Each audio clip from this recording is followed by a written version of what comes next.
নমস্কাৰ জনাইছোঁ সকলোকে। আজি মোৰ ভতিজাজনীৰ ঘৰ উঠাৰ নিয়ম, সেয়েহে আহি পালোঁ আমাৰ গাঁওখনলৈ বুলি, মানে বিয়া ঘৰলৈ। আমি গৈ পোৱাৰ লগে লগেই দৰা ঘৰৰ মানুহো আহি উপস্থিত হ'ল। আৰু এয়া দেখিছে নহয়, গাঁৱৰ সকলো মহিলাসকলে দৰা ঘৰৰ মানুহক আগচি এক পাক বিহু নচুৱাইছিলে।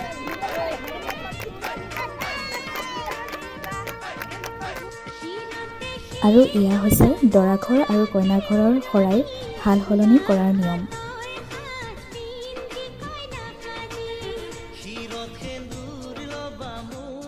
আৰু এয়া আমাৰ দৰা কইনা দেই, কইনা একেবাৰে কান্দি কান্দিয়ে আহিছে তাই।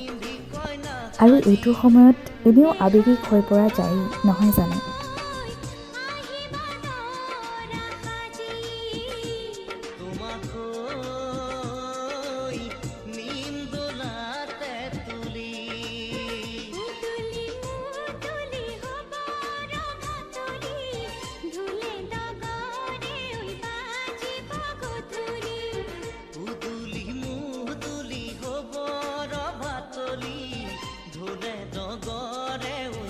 আৰু এইদৰে দৰা কইনাক কইনাৰ ভনীয়েকে ভৰি ধুৱাই ভিতৰলৈ আদৰি আনে।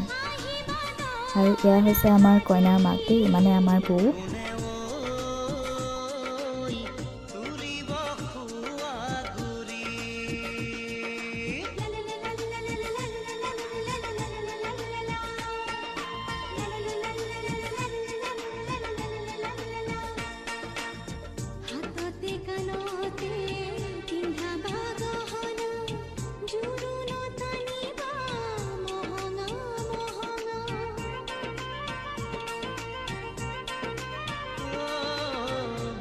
আৰু এইদৰে ভকতৰ আশীৰ্বাদ ল'বলৈ দৰা কইনাক পাতিত বহোৱা হয়।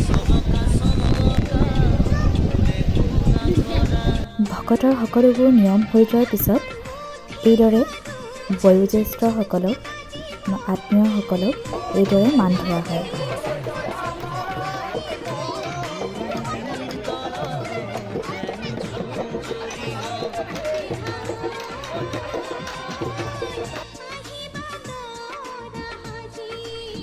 তাইৰ লগত উঠা কেইখনমান ধুনীয়া ধুনীয়া ফটো মোবাইলত সজীৱ কৰি ৰাখিলোঁ। আৰু এয়া হ'ল কইনাৰ ককায়েক। বিদায় ক্ষণত সিও বৰ আৱেগিক হৈ পৰিছিল। আৰু নহ'বনো কিয়, এই বিদায় ক্ষণটো সঁচাই বৰ দুখ লগা।